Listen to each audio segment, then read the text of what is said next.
I have proof she's cheating, Amanda, my sister-in-law, said as she dramatically pulled out a manila envelope. Everyone gathered around the dining table, gasping as she spread out photos on the shiny wooden surface. I sat quietly at the end of the table, sipping my water and watching. My name is Sophie Bennett. I'm 32 years old, and I was watching my husband's family try to ruin my 8-year marriage. The irony was hard to miss. The photos showed me meeting different men over the past month, having lunch, coffee, and even dinner. In each picture, I looked like I was having deep conversations, smiling, leaning in, and sometimes touching their hands. To someone who didn't know better, it looked bad. Look at these, Amanda said with excitement. While David has been working hard, she's been running around town with other men. She turned to my husband, who sat still next to his mistress, Jessica. Now you don't have to feel guilty about Jessica, and you definitely don't have to give Sophie anything in the divorce. David didn't look at me. His mother, Eleanor, picked up a photo with shaky hands. Sophie, how could you? We welcomed you into our family a long time ago. Her disappointment would have hurt me. Now I just smiled inside. Well, Amanda pushed. What do you have to say for yourself? I calmly put my glass down and looked around the table. David still wouldn't meet my eyes. His parents looked upset, though I noticed his father, George, seemed more uncomfortable than angry. Amanda stood tall, one hand on her hip, pointing at the photos. Nice pictures, I said. The lighting is great. You must have paid your private investigator a lot. Amanda's smirk faded. She hadn't expected that. That's all you have to say? She snapped. You're not even going to deny it? I reached into my purse, everyone tense, waiting for tears or a confession. Instead, I pulled out my tablet and set it on the table. Why would I deny it? I asked, my voice calm. Those men are all divorce lawyers. Silence. What? Amanda stuttered. I pointed at the photos. That's James Morrison, the best family lawyer in the city. This is Michael Chen. His firm specializes in cases involving cheating. And this dinner? That's William Parker. He's great at handling cases where people try to hide money before a divorce. Amanda's face turned pale. David suddenly found his water glass very interesting. You see, I continued, when I found out about David and Jessica 3 months ago, I decided to prepare. You're lying, Amanda said, but she didn't sound sure. I turned on my tablet. That's the great thing about legal meetings. There's always proof.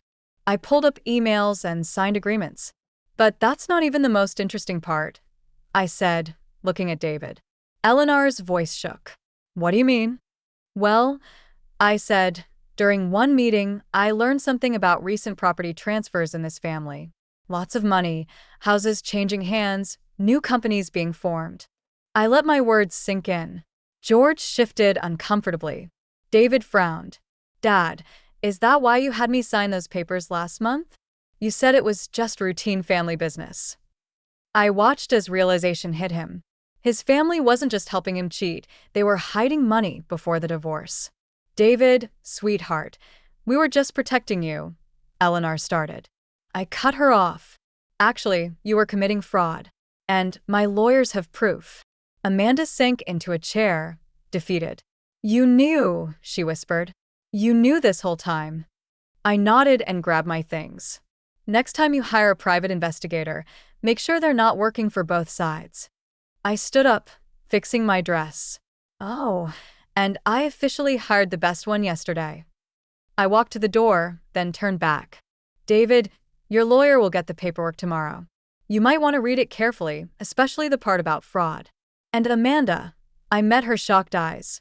Thanks for the photos. They'll make great evidence. My heels clicked on the floor as I left. In my car, I finally allowed myself a small smile. They thought they had trapped me. They had no idea what was coming. The next few days were full of chaos. My phone wouldn't stop buzzing with messages from David's family. Some were threats. Others were tearful pleas. Amanda especially kept switching between anger and panic. Her text became more desperate. You can't do this to us, her latest message read. We're family. I thought about that word, family. They hadn't treated me like family when they were planning to leave me with nothing. Nothing. I ignored her message and focused on my preparations. James Morrison's law office was exactly what I expected: shiny wood, leather chairs, and an air of power. I sat in the conference room, reviewing documents while waiting. Right on time, David walked in with his lawyer, followed by Eleanor and George. Amanda was last, trying to look confident but failing. "Mrs. Bennet." James greeted me with a nod.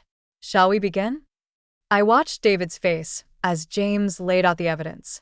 He turned pale when we presented our timeline: every shady property transfer, every new company, every attempt to hide money. Eleanor grabbed his arm when James mentioned possible criminal charges.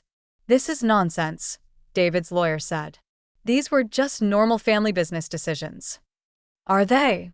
I asked, sliding a stack of papers forward. "Because these documents show my name was removed from family business assets 3 months ago, right when David started his affair." "Quite a coincidence, don't you think?" George shifted in his seat. He was always the weakest link, too worried about his social reputation to risk the scandal. James continued, "We're willing to be reasonable. Mrs. Bennet helped build this family's success. She only wants her fair share." "Fair share?" Amanda snapped. "She's trying to ruin us." I turned to her, calm as ever. "No, Amanda. I'm protecting what I helped create. Would you like me to play the recording of you and David discussing how to keep that gold digger from getting anything?" Her face went white. David's head snapped up. "You recorded us?" "No," I replied calmly. "Your mistress did. Jessica was quite helpful once I showed her proof that you were planning to leave her too, once you'd secured your assets." The room erupted into chaos. Eleanor was crying, George was demanding to speak to his personal lawyer, and Amanda was screaming about betrayal. Through it all, I sat quietly, watching my husband realize just how thoroughly he'd been outplayed. "Here's what's going to happen," James spoke over the noise, his voice commanding silence. "We have documented evidence of attempted fraud. We can pursue this criminally, or we can reach a reasonable settlement today. Your choice." David's lawyer requested a moment with his client. As they huddled in the corner, I could see the fight leaving David's body. He'd always been arrogant, convinced of his own cleverness. But now, he looked deflated. "We'll agree to fair terms," his lawyer finally announced. "Excellent." James smiled. "Mrs. Bennet has already outlined her requirements." He distributed copies of the settlement proposal. I had been thorough, but not vindictive. I wanted what I'd helped build, nothing more. "This is outrageous," Eleanor exclaimed, but George placed a restraining hand on her arm. "Sign it, David," he said quietly. "We can't risk this getting out." As David picked up the pen, Amanda made one last desperate attempt. "Wait. Those photos, they were in public places." She was flaunting these meetings. I couldn't help but laugh softly. "Of course they were public. I wanted you to see them. Every lunch, every coffee meeting, I knew you were having me followed. I just made sure your investigator got exactly what I wanted you to see." The realization that they'd been played at their own game finally silenced them. One by one, the documents were signed. As James gathered the paperwork, I stood to leave. "Sophie," David called out, his voice strange. "When did you get so calculating?" I paused at the door. I learned from the best, didn't I? Family taught me. The irony of my words wasn't lost on anyone in the room. As I walked out of the office, I felt lighter than I had in months. Sometimes, the best revenge isn't just about winning. It's about showing them they underestimated you all along. Outside, the autumn air was crisp and clean. My phone buzzed with a message from Jessica. "It's done. Thank you for showing me the truth about him." I smiled, remembering how easy it had been to turn David's mistress into my ally. Once I showed her proof of his pattern of betrayal, she'd been more than happy to share the recordings, his promises to her, his plans to discard her just like me, once he'd secured his wealth. Sometimes, the strongest alliances come from unexpected places. As I drove home, I thought about family. Not the one that had betrayed me, but the one I would build for myself, on my own terms. 6 months later, I sat on the balcony of my new apartment, sipping coffee and watching the city wake up. The morning sun cast long shadows across my recently furnished living room, highlighting the fresh start I'd made for myself.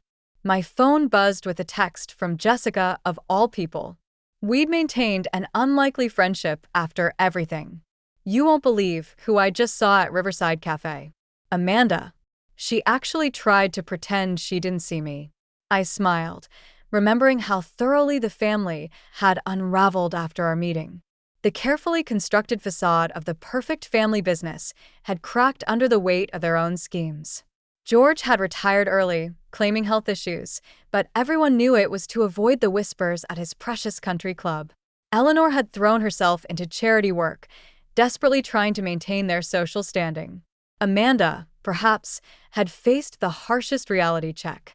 Her role in the attempted fraud had cost her position in the family company. Last I heard, she was working as a junior accountant at a small firm, a significant step down from her former executive title. My phone rang. It was James Morrison. "Sophie," he greeted warmly.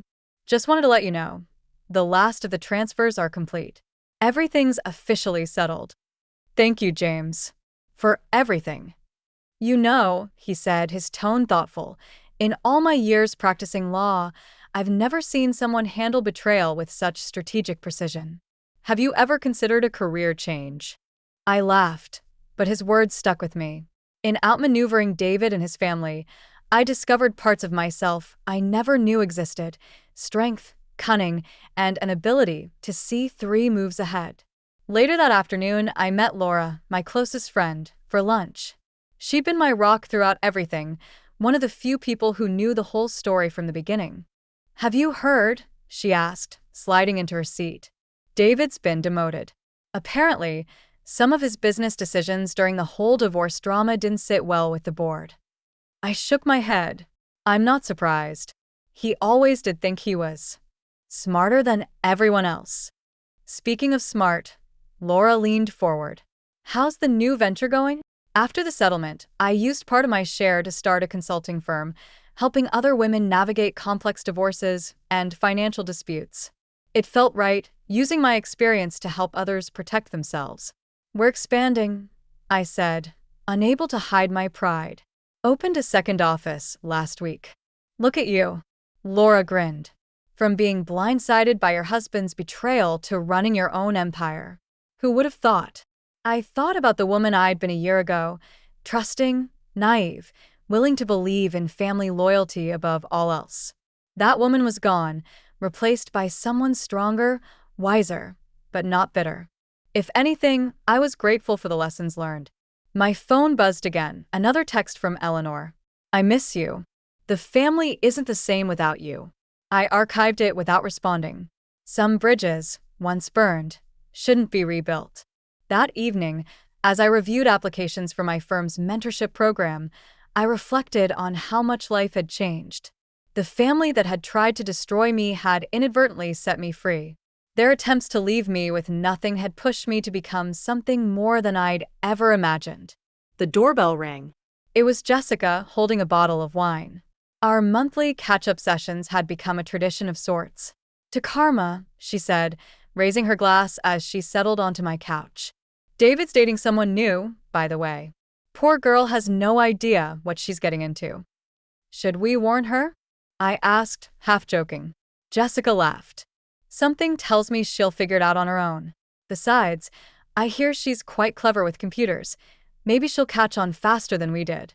We shared a knowing look. Sometimes, the best revenge isn't about getting even. It's about moving forward while watching karma do its work. As the sun set over the city, casting an orange glow through my windows, I felt at peace. The family that had once dismissed me as naive had, in the end, taught me the most valuable lesson of all: never underestimate someone who has nothing left to lose. My new life wasn't built on revenge or bitterness. It was built on wisdom, strength, and the knowledge that sometimes the worst betrayals lead to the best beginnings. I raised my glass to the setting sun, silently thanking them for teaching me exactly who I could become. The story of how my husband's family tried to destroy me had become the catalyst for my greatest transformation. Sometimes the best revenge isn't about getting even. It's about getting better.